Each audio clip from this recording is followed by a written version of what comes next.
Happy Friday. Hope you're having a so far. Good. Hope your week was good. We made it. End of the week.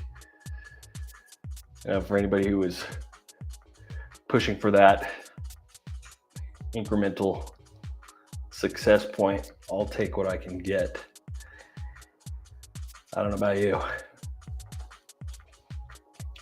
I'm missing out at Vado Speedway Park practice right now, but it's going down over there right now. It's gonna be a fun season coming up. Hope everybody's shopping high horse all weekend long. Got that rocking and rolling. Got the swag on, got the QR code. Got a lot going on here.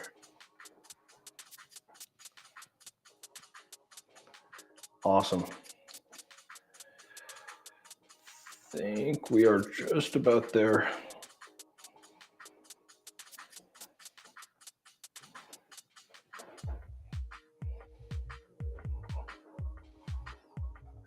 IG, you are on.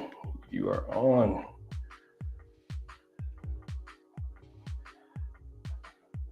All right. Yes.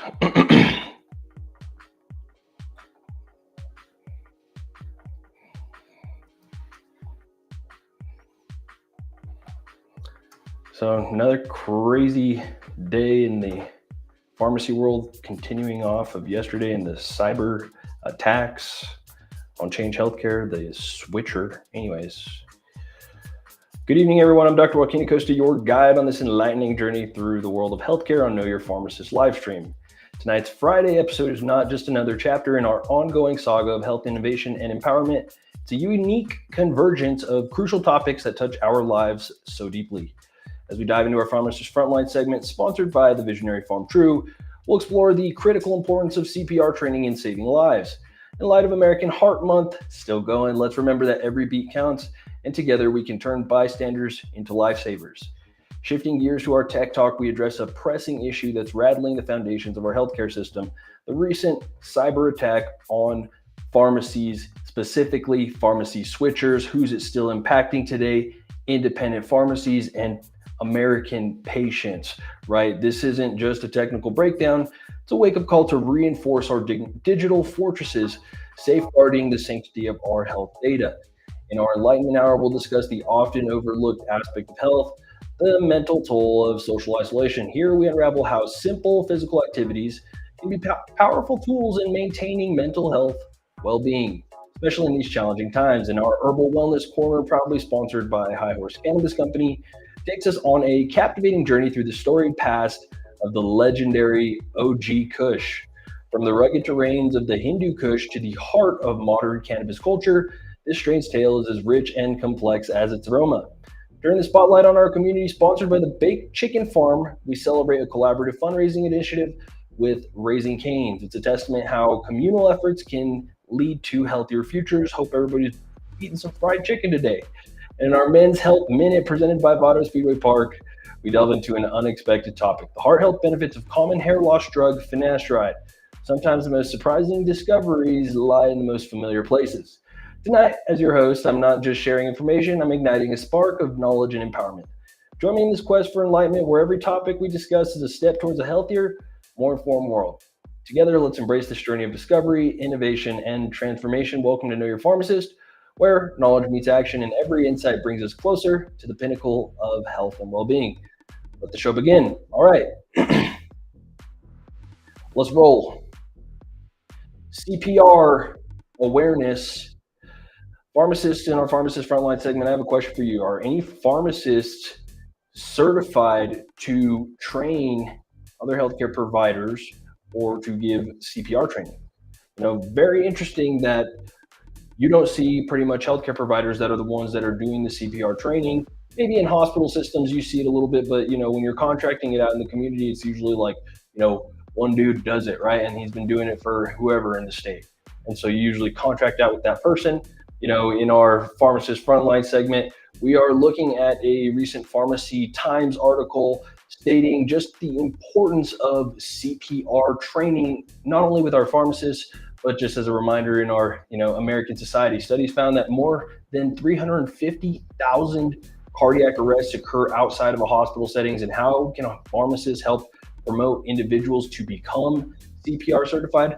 Well, one of the ways is to possibly consider becoming trainers for that ourselves. And I think that's a pretty interesting concept there out in our pharmacist frontline segment to all our pharmacists.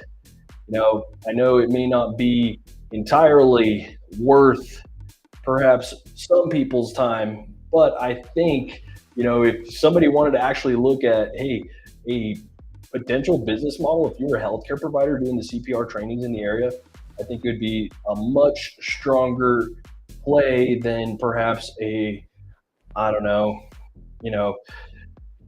just kind of retired one-off person that's doing it that has not as much of a healthcare provider history. Let's just put it that way, right? So, still testament to all the people who have trained in these classes, who are CPR certified and have done it, right, for sure. But very interesting little niche that is out there that our pharmacists could be potentially, out there in the community actually, doing those things. And we don't want to add work to plates where plates don't want work added. And I'm not, going for that in this segment, but I do think it's an important thing. CPR training and certification can significantly increase survival rates when performed immediately during cardiac arrest. Pharmacists and healthcare providers can help raise awareness and promote CPR training through community outreach programs, and targeted CPR education for high-risk groups can help address disparities in bystander response rates. So, how can we help? Hopefully just by talking about it, maybe we make a little bit of a dent somehow, some way. That's your Pharmacist Frontline segment, brought to you by Farm True today. All right, let's move on to Tech Talk, guys.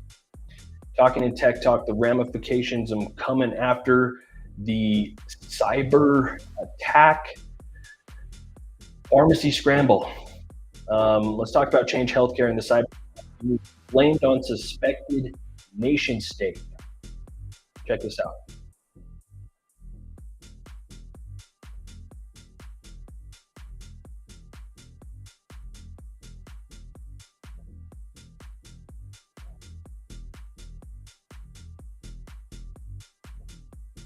Season.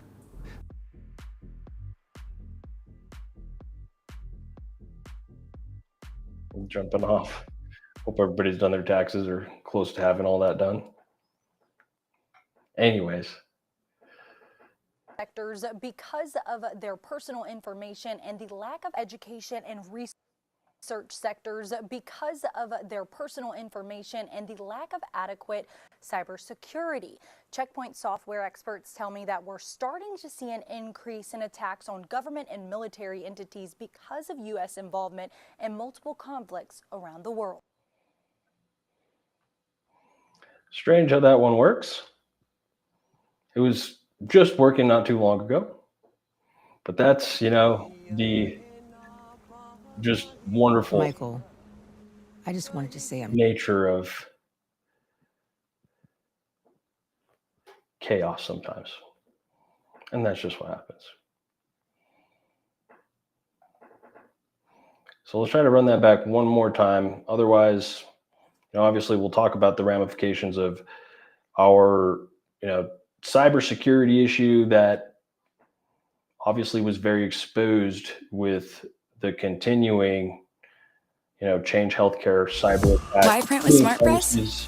Premium at jeopardy, putting a bunch of things in our healthcare system just in terms of exposing them. I don't think we really quite realize, the entire, scope of how exposed we are there, right? So anyways, we'll just kind of read down. American pharmacies are still grappling with the difficulties of providing prescriptions today, Friday, following a cyber attack against one of the nation's largest healthcare technology companies that's now being blamed on a suspected nation state-associated cybersecurity threat actor. Interesting, right? So let's go through this. TRICARE, the military health program, says on its website that military clinics and hospitals would provide outpatient prescriptions through a manual procedure until the ongoing cyber attack against Change Healthcare is resolved. Change Healthcare, a company that handles orders and patient payments throughout the US. We talked about switchers yesterday for a decent while, give you the breakdown of how they all work and where they fit in the pharmacy billing system and the whole entire insurance system, in the first place in the American healthcare, right? Anyways, they first noticed the issue Wednesday morning.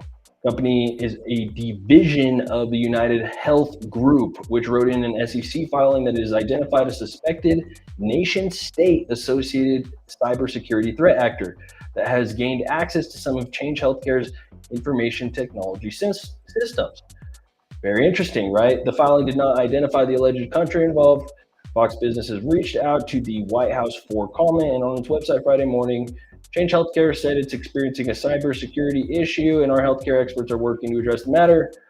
Once we became aware of the outside threat, in the interest of protecting our partners and patients, we took immediate actions to disconnect our systems to prevent further impact. And pharmacies throughout the country are impacted, still impacting military pharmacies worldwide and retail pharmacies nationally.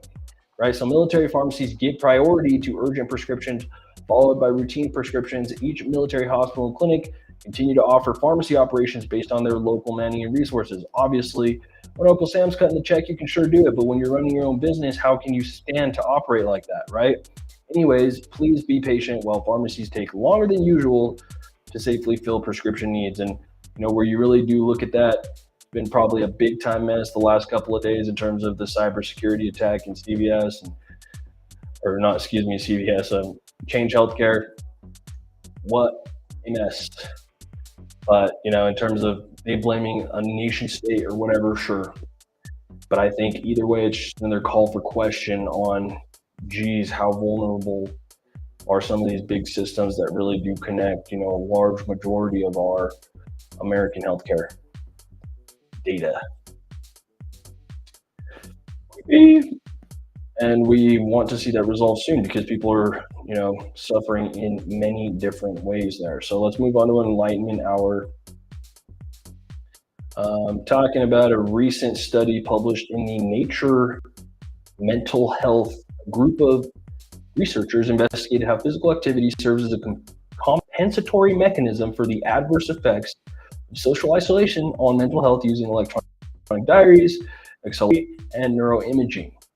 Social isolation and loneliness are as lethal as significant health risks like obesity, drinking, or smoking 15 cigarettes a day, significantly impairing emotional well-being, damaging emotion-regulating brain networks, and increasing the risk of mood disorders.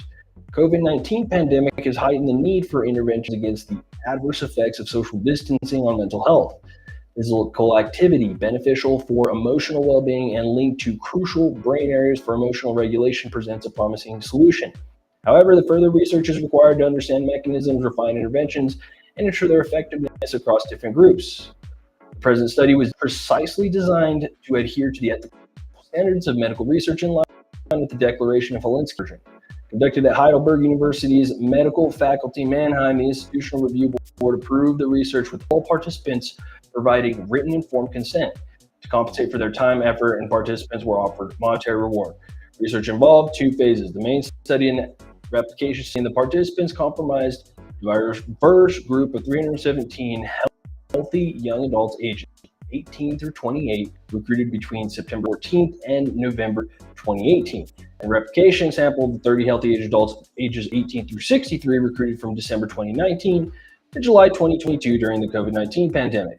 These individuals selected to represent a broad demographic participated in the study by wearing accelerometers to track physical activity and using smartphone-based electronic diaries to record social contacts and emotional states.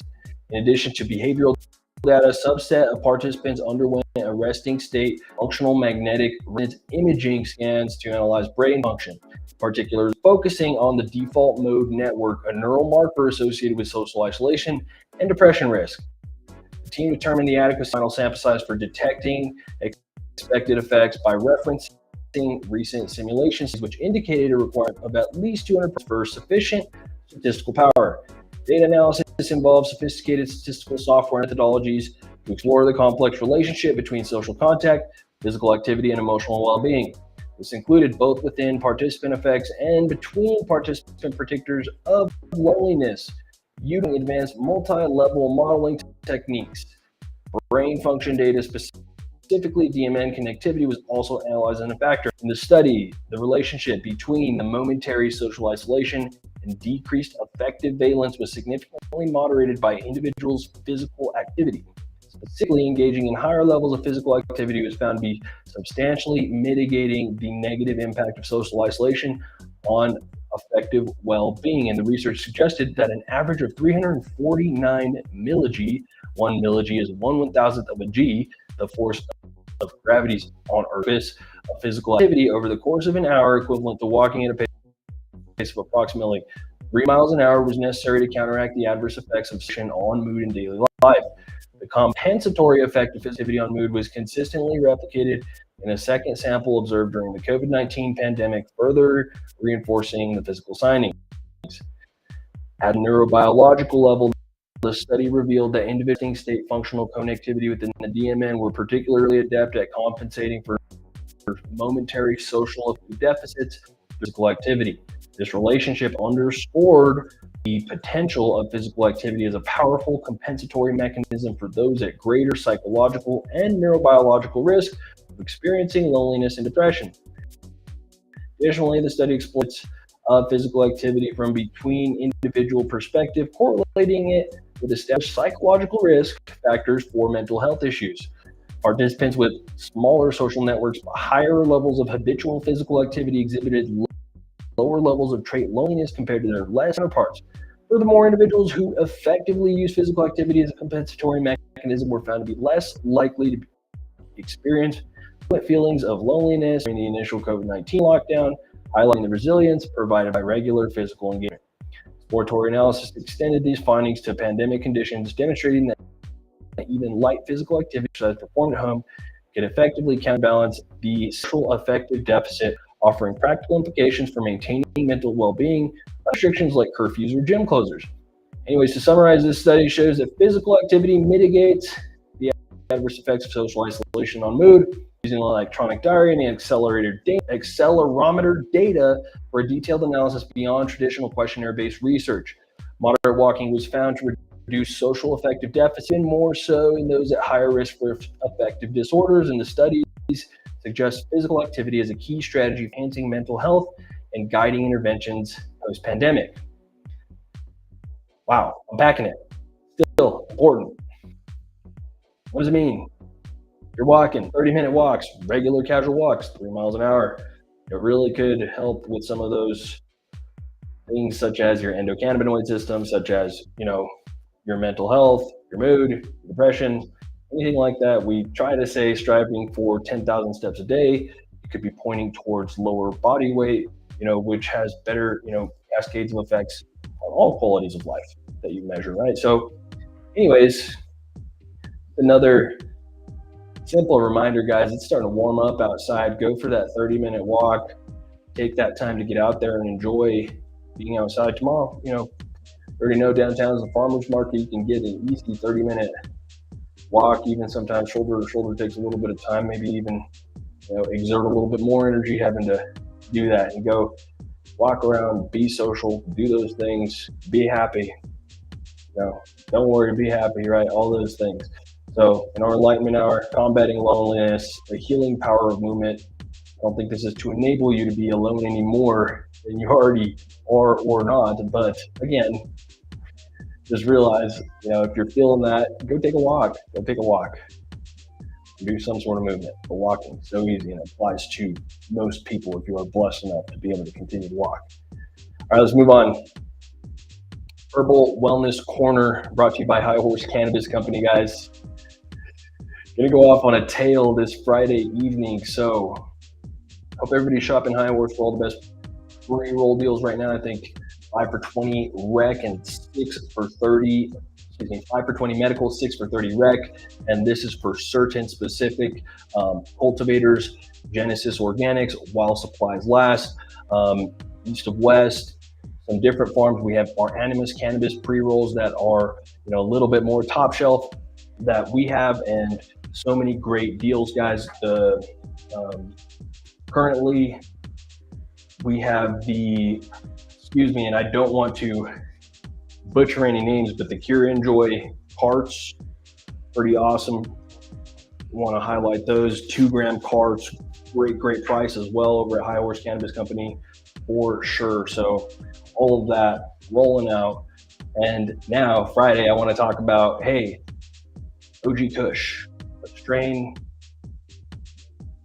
probably the most original, American strain, and want to start getting into some stories of the strains here.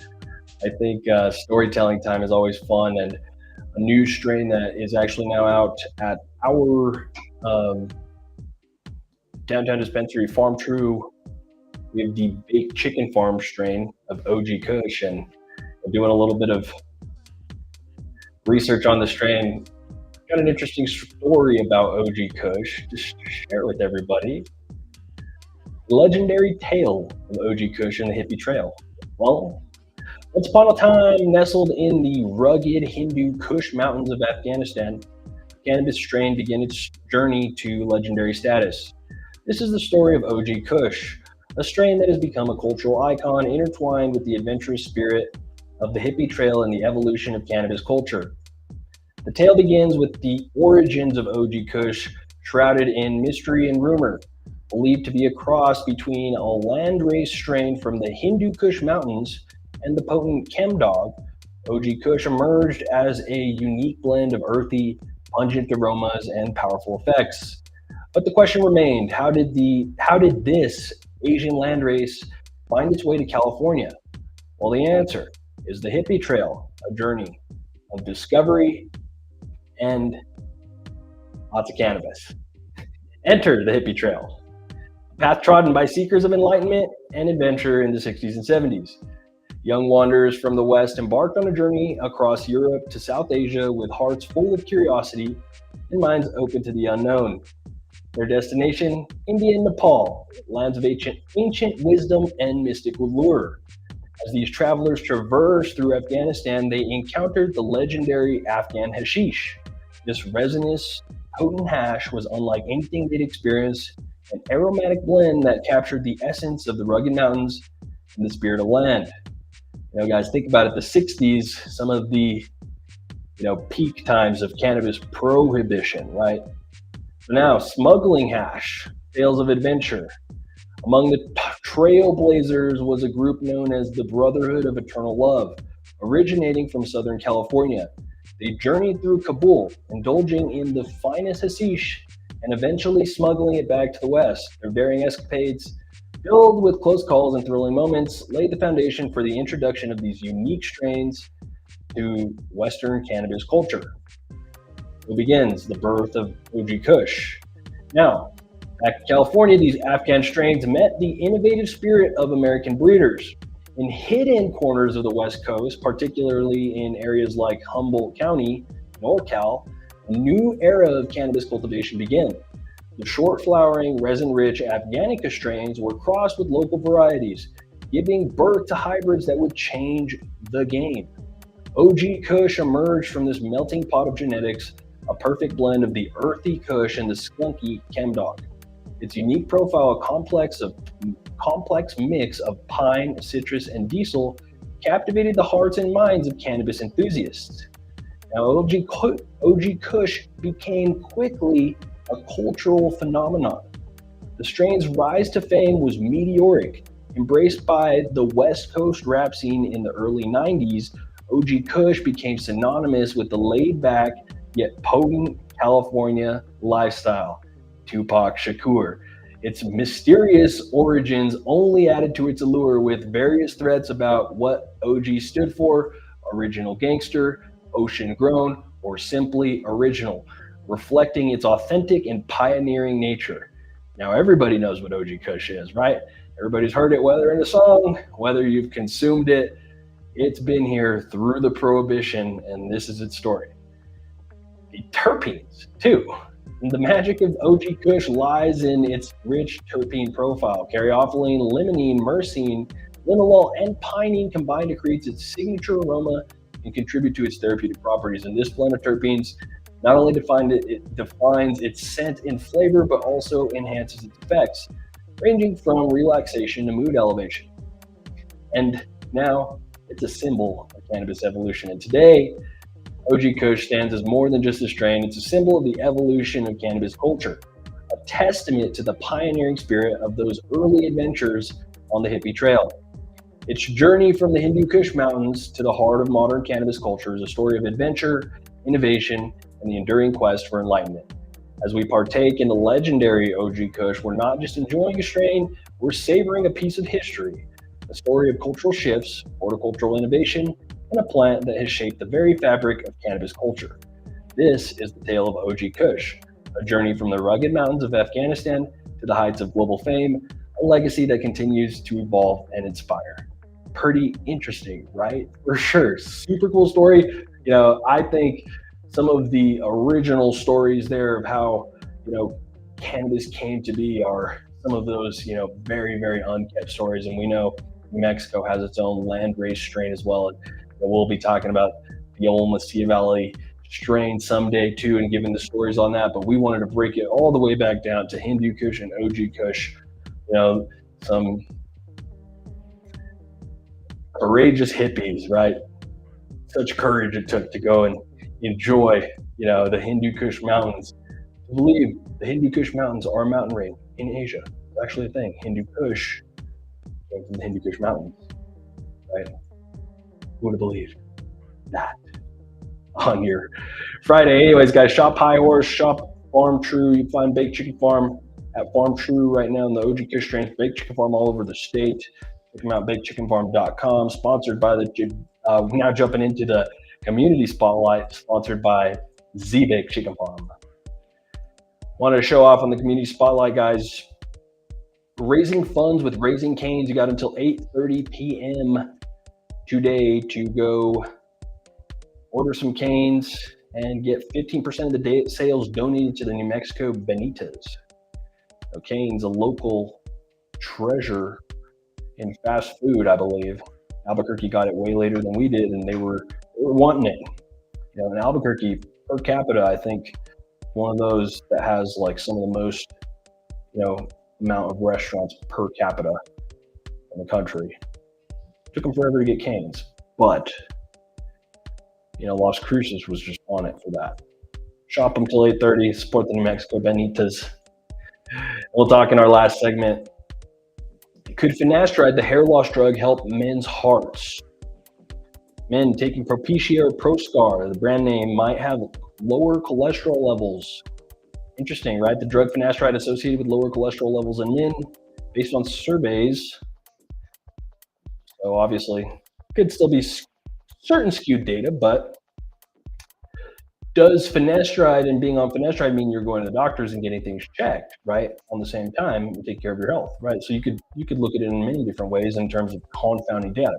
But check it out. The common hair loss drug in Propecia and Proscar might lower men's risk of heart disease by lowering cholesterol levels, a new study finds.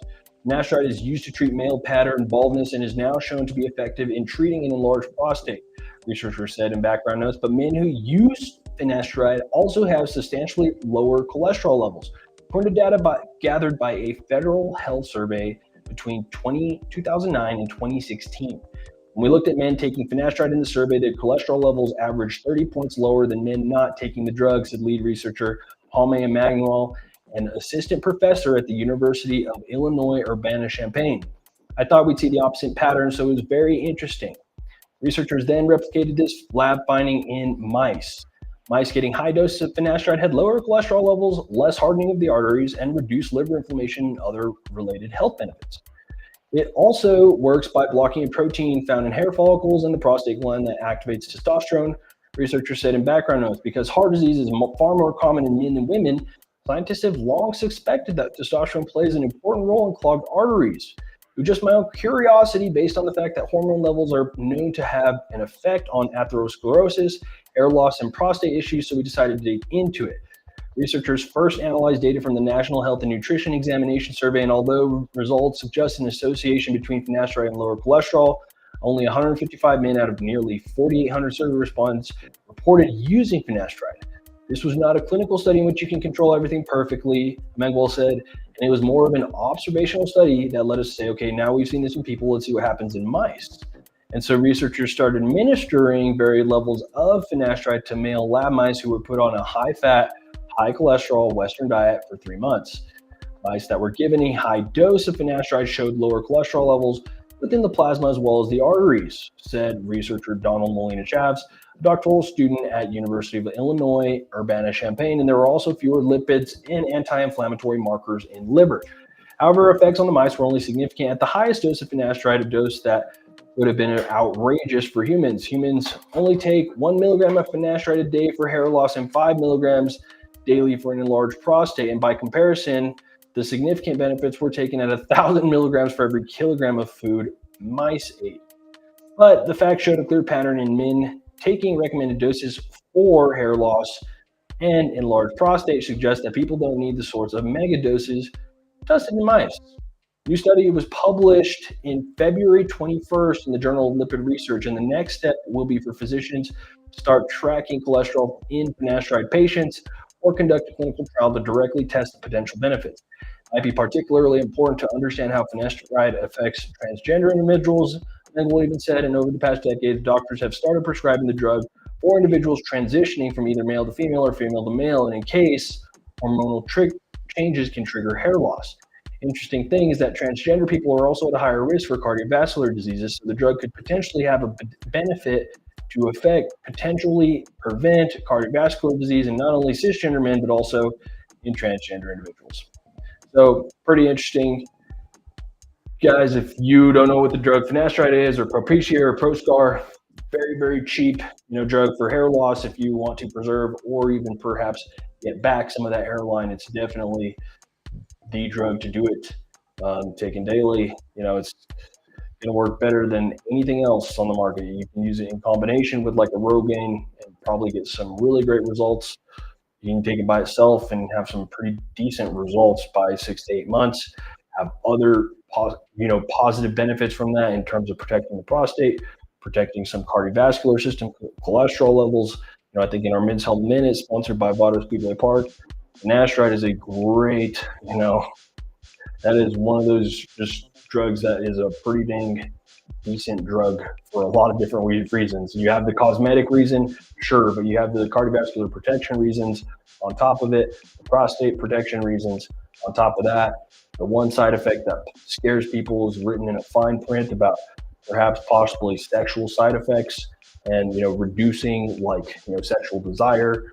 That's been seen in less than 1%, patients that have ever taken the drug, right? And so, our Men's Health Minute, I know we've talked about erectile dysfunction being a reason to go to the doctor, but I would say, take it to the, obviously North Pole there and say, hey, if you're balding, that could be a great reason to go to the doctor, get on medication for it, or cheap, and get your labs done and everything else otherwise on top of that. So, you need that entry point to become, in our Men's Health Minute, a good patient, right? We need our men to start being better participants in the healthcare system, and they would thus have better health outcomes, right? And that's what we're trying to get at. So anyways, that's our Men's Health Minute, brought to you by Vado Speedway Park, out practicing right now. Hope all the boys and ladies are having a great time out there. And we'll have you guys a great weekend. As Dr.